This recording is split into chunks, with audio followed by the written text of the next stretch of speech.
Hi guys, this is Tana Tripathi and welcome back to my channel. So title और thumbnail देख के तो आप सब समझ ही गए होंगे कि इस वीडियो में मैं किस चीज़ के बारे में बात करने वाली हूँ। ऐसी कई सारे मिस्टेक्स थी जो मैंने भी की एज अ बिगनर, और मेरा 1 साल यूपीएससी की प्रिपरेशन का बर्बाद हो चुका था। और अगर मैं उसी साल को काफ़ी अच्छे से यूटिलाइज़ करती तो शायद 2026 का मेरा अटेम्प्ट और एनरिच्ड होता।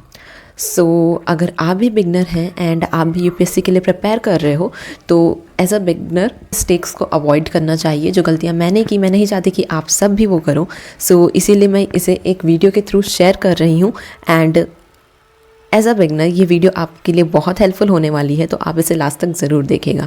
तो चलिए पॉइंटर्स में बात करते हैं, एक एक पॉइंट करके मैं आपको बताती हूँ कि क्या क्या गलतियाँ मैंने की जिससे मेरा 1 साल यूपीएससी के प्रिपरेशन का पूरा बर्बाद हो चुका है। तो एनसीईआरटी से शुरू करते हैं। एनसीईआरटी की कवरेज में डिफरेंस है। आप एनसीईआरटी अंडरस्टैंड कर रहे हो कि लर्न कर रहे हो, इसमें डिफरेंस है। हमें यूपीएससी की प्रिपरेशन शुरू करने से पहले हर वीडियो, अगर कोई भी टॉपर है, कोई भी इंस्टीट्यूट के टीचर हैं, वो यही सजेस्ट करते हैं कि आपको एनसीईआरटी की कवरेज करनी चाहिए। अगर आपका स्ट्रीम ह्यूमैनिटीज़ नहीं है और अगर ह्यूमैनिटीज़ आपका स्ट्रीम है और आपके पास वेल एंड एनफ टाइम है तो भी आपको स्टार्ट करना चाहिए एनसीईआरटी की कवरेज। बट एनसीईआरटी की कवरेज में अंडरस्टैंडिंग और लर्निंग, इन दोनों में डिफरेंस है। हम लोग क्या करते हैं, रॉटन लर्निंग शुरू कर देते हैं, और यही मेरी भी गलती थी। मैंने एनसीईआरटीज़ को अंडरस्टैंड करने के बजाय उसको लर्न करना शुरू किया, और यहाँ पे मेरा काफ़ी टाइम 6 to 7 मंथ्स मेरे एनसीईआरटीज़ के कवरेज में ही निकल गए and it's a huge time span. मैंने काफ़ी टाइम अपना बर्बाद किया था एनसीईआरटीज़ की कवरेज में, क्योंकि मुझे सिर्फ उसे अंडरस्टैंड करने पे ही ध्यान देना था, but I and up learning it. And जो दूसरी मिस्टेक मैंने की थी वो ये थी कि यूपीएससी का सिलेबस कितना वास्ट है हम सबको पता है, एंड एज अ बिगनर मुझे पता है, मैं आप सबको एश्योर कर सकती हूँ कि अब तक आपको यूपीएससी का सिलेबस के बारे में कोई आइडिया नहीं होगा, आपने पढ़ा भी नहीं होगा एक भी बार। क्योंकि अगर आप कोई भी कोचिंग इंस्टीट्यूट में एनरोल्ड हो, चाहे ऑफलाइन या ऑनलाइन, तो आप उन्हीं के लेक्चर्स पे, उन्हीं के दिए हुए नोट्स पे रिलाइड हो। हमें ये देखना या ये समझना बहुत ज़रूरी है कि यूपीएससी का पैटर्न क्या है, यूपीएससी का सिलेबस क्या है, सिलेबस को एनालाइज करना, इंपॉर्टेंट क्वेश्चंस कहाँ से पुट ऑन हो रहे हैं एवरी ईयर, इसे एनालाइज करना बहुत ज़रूरी है। We can't get dependent on everything upon our teachers और फैकल्टी। 2 साल तक तो मुझे यूपीएससी के सिलेबस का कोई आइडिया ही नहीं था। मैंने पीडब्ल्यू में एनरोल किया था एंड मैं उन्हीं के लेक्चर्स देखती थी, उसी बेसिस पे नोट्स बनाती थी एंड वही मेमोराइज़ करती थी। मैंने यहाँ पे भी लर्न करने वाली मिस्टेक फिर से स्टार्ट की थी and I started learning everything. और अगर आप एक सब्जेक्ट लर्न कर रहे हो तो आप दूसरा सब्जेक्ट भूल जाओगे। आपको लर्न करना है बट सिर्फ फैक्ट्स, आपको थ्योरी पार्ट नहीं लर्न करना है, आपको उसे लर्न करना अवॉइड करना है।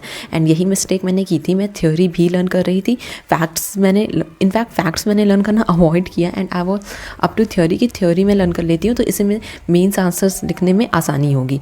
तो ये जो दूसरी मिस्टेक थी ये मैंने की थी।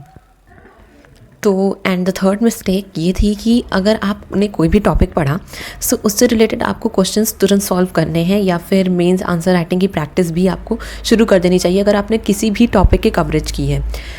मैं हेजिटेट करती थी लिखने से भी एंड PYQ सॉल्व करने से भी, एंड साथ ही साथ ये जो विजन IAS के या फिर टेस्ट सीरीज़ देने से भी मैं हेजिटेट करती थी। मैंने आई थिंक 1 to 1.5 ईयर्स तो मैंने नहीं किया है, मैंने कोई भी क्वेश्चन सॉल्व नहीं किया। मैं PYQs नहीं देखना चाहती थी, मैंने मीन्स के क्वेश्चंस भी नहीं सॉल्व करने की कोशिश की। और अगर अभी भी मैं आपको दिखाऊं तो मैंने अभी रिसेंटली ही शुरू किया है मेंस आंसर राइटिंग, एंड इसीलिए मेरे पास सिर्फ 2 ही बुकलेट हैं 2 ही बुकलेट हैं जिसमें मेरी मेंस की आंसर राइटिंग की कॉपीज़ फिल हैं। तो इससे पता चलता है कि मैंने ज़्यादा देर से शुरू नहीं किया हुआ है, मैंने अभी रिसेंटली ही स्टार्ट किया है मेंस आंसर राइटिंग की प्रैक्टिस करना। ये एक बहुत बड़ी मिस्टेक होती है। प्रैक्टिस से ही एक इंसान परफेक्ट बनता है एंड आपको प्रैक्टिस करती रहनी चाहिए। स्टार्टिंग से ही अगर आप करोगे तो ये आपके लिए बहुत ही प्लस पॉइंट हो जाएगा। मैंने अभी रिसेंटली किया है तो इसीलिए मैं कहीं ना कहीं लैक करती हूँ एंड इस पर मुझे अभी और काम करना है। एंड जो मेरी 4th मिस्टेक थी कि एक प्रॉपर स्ट्रैटेजी का ना होना, किसी प्रॉपर टाइम टेबल का ना होना। भले ही आप एक टाइम टेबल बनाते हो, आप उसे फॉलो नहीं करते, बट उस बेसिस के हिसाब से कहीं ना कहीं कुछ लिमिटेशंस के बाद भी वो एक लिमिट तक फॉलो हो जाता है। एंड साथ ही साथ इसी इसी अकॉर्डिंग आपको एक स्ट्रैटेजी भी बनानी चाहिए, क्योंकि स्ट्रैटेजी में आपको ये रहता है कि इस पॉइंट ऑफ टाइम से इस पॉइंट ऑफ टाइम तक आपके ये जितने भी सब्जेक्ट्स हैं, ये जितना भी सिलेबस है वो आपको ख़त्म करना ही करना है। और ये एक प्लस पॉइंट होता है स्ट्रैटेजी बनाने का। मैंने 1 से 1.5 साल तक कोई स्ट्रैटेजी बनाई नहीं थी। मैं कोचिंग पे ही रिलाइड थी, ऑनलाइन कोचिंग जो PW की मैंने ली थी, मैंने कई बार बताया उस पर, तो इसी पे मैं रिलाइड थी। एंड इसकी वजह से मेरा काफ़ी टाइम वेस्ट हुआ था और सिर्फ बेसिक कवर करने में ही मेरे 1 से 1.5 साल तक ख़त्म हो गए थे। तो बेसिक प्रिपरेशन करने के बाद अगर आप अटेम्प्ट देने की सोच रहे हो तो बहुत मुश्किल हो जाएगा। इसके लिए आपको स्टार्टिंग से ही स्टैंडर्ड प्रिपरेशन शुरू करनी होगी, क्योंकि कंपटीशन बहुत हाई है यूपीएससी का। और एट लास्ट मैं एक सजेशन भी देना चाहूँगी कि यूपीएससी के साथ साथ आपको प्लान बी या फिर प्लान सी तक अगर आप रख सकते हैं तो आपको रखना चाहिए, क्योंकि ये एग्ज़ाम बहुत कॉम्पिटिटिव है और इसका सिलेबस भी बहुत वास्ट है। लक एक फैक्टर ज़रूर है इस एग्ज़ाम में, तो इसीलिए मैं आप सबको यही सजेस्ट करूँगी। वेल, ये मेरा सजेशन है, आप चाहें तो लें चाहें तो ना लें। और या दैट्स ऑल फॉर टुडे।